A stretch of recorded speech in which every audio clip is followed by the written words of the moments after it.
তিনি আজকের সতীকে এমন কঠোর কথা বলেছিলেন যে এই চরিত্র যদি বলতে হয় তার 7 দিনের প্রয়োজনে আছে, 3 দিনের ভিতরে তো কিছুই হয় না। ভাগবতে কথা 3 দিনের ভিতরে তো কিছুই বলা যায় না। তো মেনে মেনে তত্ত্ব মেনে মেনে যেখান থেকে আমাদের প্রয়োজন শ্রবণ করব। আজকে মা সতী তিনি রাজা দক্ষের কথা শ্রবণে করে এত কঠোর কথা বলেছিলেন যে অগ্নিকুণ্ডের ভিতরে মা সতী তিনি নিজের শরীরকে ছেড়েছিলেন। মা সতী তিনি কালো হয়ে পড়ে আছে, পুড়ে গিয়েছেন। এমন সময় কৈলাসপতি ভোলেনাথ তিনি জানতে পারলেন যে তার সতী শরীর ছেড়েছে। ভোলেনাথ তিনি নিজের জটাকে ছিঁড়ে টেনে ছিঁড়ে জোরে করে একটি বাড়ি দিয়ে রুদ্র ভগবানকে প্রকাশ করলেন। বলি রুদ্র ভগবান কি। আজকে রুদ্র ভগবানের তিনি বিশাল আকারের রূপ, হাতে খড়গ আদি নিয়ে ভোলেনাথকে বলছেন, হে ভোলেনাথ, আপনি আদেশ করেন আমাকে কেন ডেকেছেন? ভোলেনাথে বলছেন, যাও রাজা দক্ষের যে যজ্ঞশালা আসছে, যেখানে যজ্ঞ কুণ্ড তৈরি হয়েছে, রাজা দক্ষকে বধ করার এই যজ্ঞ তহস নহস করে দাও। রুদ্র ভগবানের তিনি বিশাল রূপে নিয়েছেন, স্বর্গবদ্ধ পাতালে আদি টলে বলে যাচ্ছে। সকলে ভয়তে পালায়ন করছে। দেওয়া রুদ্র ভগবানের তিনি এক এক করে ওই যজ্ঞশালার ভিতরে রাজা দক্ষের মূর্তি টেনে ছিঁড়ে ওই জঙ্গলের ভিতরে টেনে ছিঁড়ে ফেলে দিয়েছে। এমন সময় ভোলেনাথ তিনি আসলেন। মা সতী তিনি কালো হয়ে পড়ে আছে। একটি কথা বলবো, একটি স্বামীর দুঃখিতে একটি স্ত্রীর দুঃখিত হওয়া উচিত, আরেকটি স্ত্রীর দুঃখিততে স্বামীকে দুঃখিত হওয়া উচিত।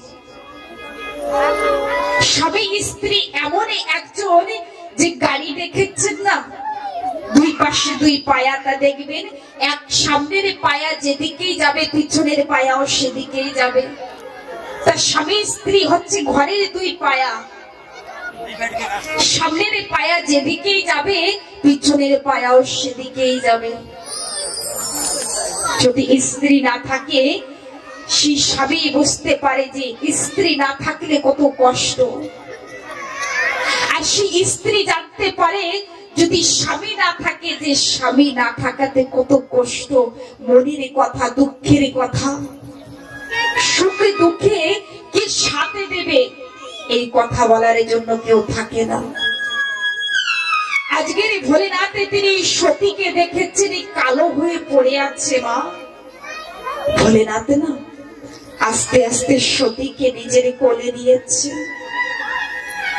আরে সতীকে বলছেন, ও সতী, তোমারে আমার প্রেমের কথা, ভালোবাসার কথা এই জগতের মানবে বুঝতে পারি নাই। চলো চলো আমরা অনেকে দূরে চলে যাব। ভোলেনাথে আজকের পাগলের মতন হয়েছে, ওই কালো সতীকে নিজের কোলে ধারণে করে বলছেন, চলো সতী, এই জগতে আমাদের জন্য নয়, চলো আমরা চলে যাব অনেক দূরে, যেখানে শুধু তুমি আছো আর আমি আছি। চলো সতী, তোমাকে কেউ বুঝতে পারি নাই। সতী তিনি কেন শরীরে ছেড়েছিলেন? স্বামী নিন্দা, গুরু নিন্দা, মাতা পিতার নিন্দা যেখানে, সেখানে থাকা উচিত নয়। যদি স্বামী নিন্দা করা হয় তার থেকে তো মরে যাব অনেকে ভালো। নিজের মুখের থেকে স্বামী নিন্দা, গুরু নিন্দা, মাতা পিতা নিন্দা কোনো সময় কখনো করতে নাই। আজকের রাজা দক্ষ এমন ভাবে কঠোর কথা বলেছিলেন যে মা সতীকে ভোলেনাথকে নিয়ে মা সতী তিনি সইতে না পেরে নিজের শরীরকে ছেড়ে দিয়েছিলেন। স্বামী নিন্দা শ্রবণে না করতে পেরে এমন সতী ছিলেন মা সতী।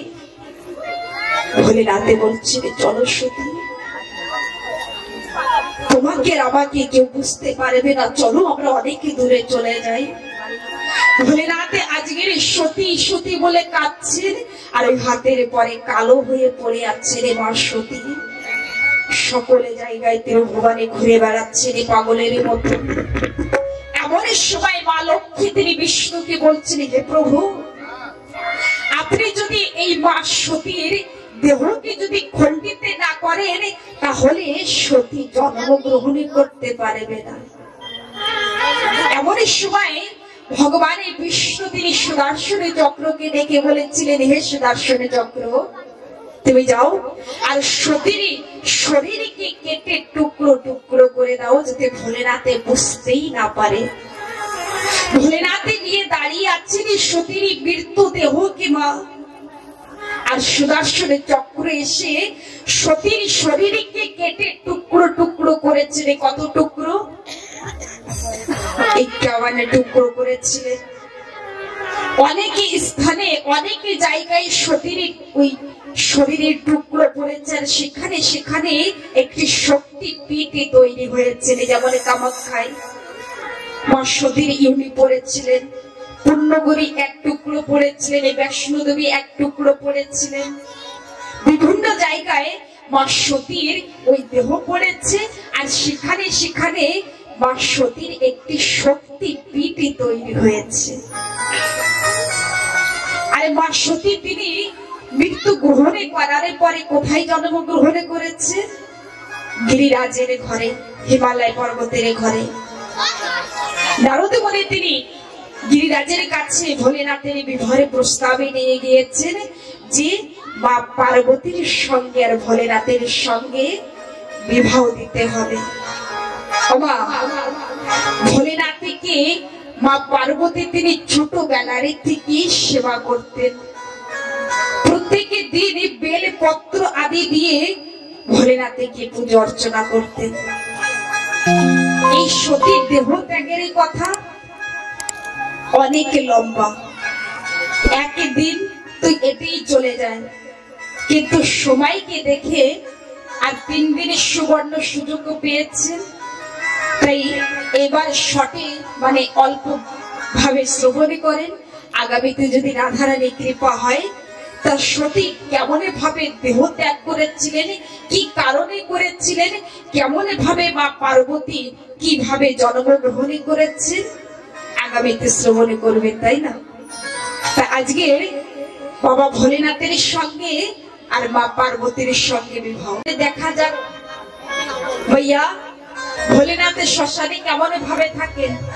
60 বস্ত্র অঙ্গে মাখে, মুন্ডের মালা কণ্ঠে ধারণে করে, তাই না? রুদ্রাক্ষের মালা, বাঘের ছাল, গলায় কি আছে?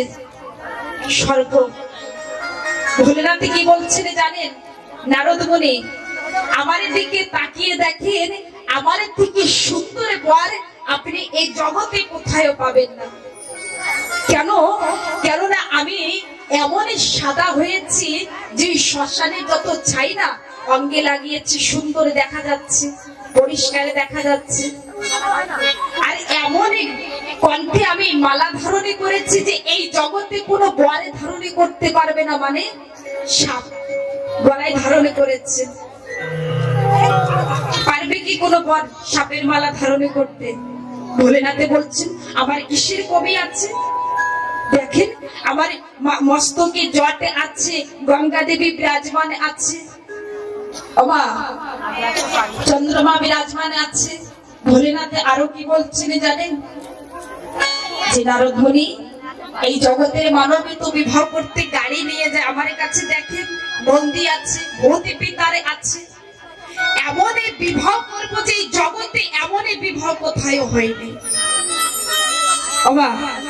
ভোলেনাথ না এসেছে, এখন গলায় একটা সর্পের মালা দিয়েছেন, আর এই মাজায় বাঘের ছালে পড়েছে। তো এই মাজায় একটা এখন বেল্ট কোথার থেকে পাবে? ভোলেনাথের কাছে তো বেল্টের ব্যবস্থা নেই। তাই কি করেছেন জানেন? সর্প দিয়ে মাজায় বেঁধে দিয়েছে। যে থাক তুই এখানে আমার বেল্টের কাজ করবি। সর্প বসে আছে। এদিকে মা পার্বতী সুন্দর শৃঙ্গারে আদি করে বসে আছেন। মা পার্বতীকে অতি শীঘ্রে নিয়ে আসতে হবে, আস্তে আস্তে করলে হবে না, সময় অনেক হয়ে যাচ্ছে। বাবা এদিকে তাকান। এমন সময় মা পার্বতীর যে মা গর্ভধারিণী মা বরণী কুলো আদি নিয়ে দাঁড়িয়ে আছে, যে জামাই আসবে আমি বরণী করব। এখনই কি হয়েছিল জানেন? ওই বরণী কুলোর পরে ঈশামূলের গাছ চেনেন? ঈশামূলের গাছ বরণী কুলোর পরে রাখা। ভোলেনাথ এসেছে। এখন এই মা পার্বতীর মা দেখছে যে তার জামাই এসেছে, অঙ্গে ছাই ভস্য গায়ে লাগানো, গলায় সর্পের মালা, জটাধারী ভোলেনাথ। ও মা এদিকে তাকান, জোর করে একটু উলুট ধরে দেন সকলে। বলে পার্বতী মাইয়া কি।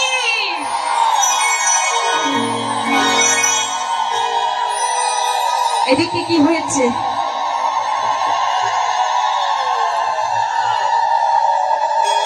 হরে কৃষ্ণ।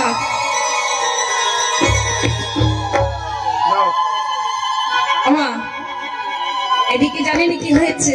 ভোলেনাথ এসেছে। এখন মা পার্বতীর মা বরণী কুলো করবেন, আর ভোলেনাথে বাঘের ছালে পরে এসেছে। কথার দিকে ধ্যান নেই। মা পার্বতীকে দর্শনে করছেন। মা পার্বতী বসে যাক, তারপরেই বলবো আনন্দের কথা।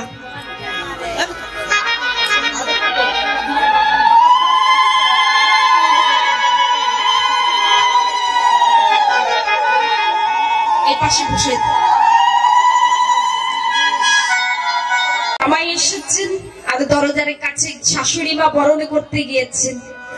ভাইয়া শাশুড়ি মা বরণ করতে গিয়েছেন। এখন ওই দৃশ্য দেখে শাশুড়ি মারে কাজ সারা, যে আমার এত সুন্দর মেয়ে আর কোথায় শ্মশানে বাসি, অঙ্গে ছাই বস্য আদি লাগানো, এখন আমি এই ঘরে মেয়ে দেব?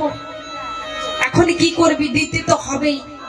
তুই মা পার্বতীর মা শাশুড়ি মা ভোলেনাথকে বরণী কুলো নিয়ে মুখের থেকে আরতি করে যেই না নিচে এনেছেন, এমন সময়ে ওই সর্প দেখতে পাচ্ছেন যে কুলোর পরে ঈশামূলের গাছে রাখা। সর্প কিন্তু খুব ভয় পায়, সাপ যে খুবই ভয় পায়, কিন্তু ঈশামূলের গাছ দেখে যেই না দেখেছেন ঈশামূলের গাছ, ওইখান থেকে সাপে কোথায় পালানি করেছেন, বাঘের চালিয়েছে। আমার কৈলাসপতি ভোলেনাথ তিনি দাঁড়িয়ে আছেন। একটি কথা বলবো মা, আমার ভোলেনাথের ভিতরে কামে ক্রোধে লোভে মোহ কিছুই ছিল না। একটি শিশুরে ভাতি মনে ছিল। ভোলেনাথ তো তিনি শ্মশানে বাসী, অঙ্গে বস্ত্র নাই, যে কোনো ভাবে ঘুরে বেড়ান। এই দৃশ্য দেখে মা পার্বতীর যে মা ঘুরে পড়ে গিয়েছে, কেমন জামাই, আগে তো কোনোদিনই দেখি নাই, এত সুন্দর বিয়ে এই ঘরে দেব? ঘুরে পড়েছেন। এমন সময় নারদ মুনি বলছেন, ভোলেনাথ অতি শীঘ্রে বেশভূষা ধারণে করেন, আর নয় আপনার আর পার্বতীর সঙ্গে বিবাহ হবে না। ভোলেনাথ তিনি নিজের দুই চোখ বন্ধ করে আজকের এমন বরে রূপে নিয়েছেন যে এই জগতে ভোলেনাথের থেকে সুন্দর দেখতে কোনো বরে নেই, এত অপূর্ব সুন্দর। মা পার্বতীর বিবাহ আজকের ভোলেনাথের সঙ্গে।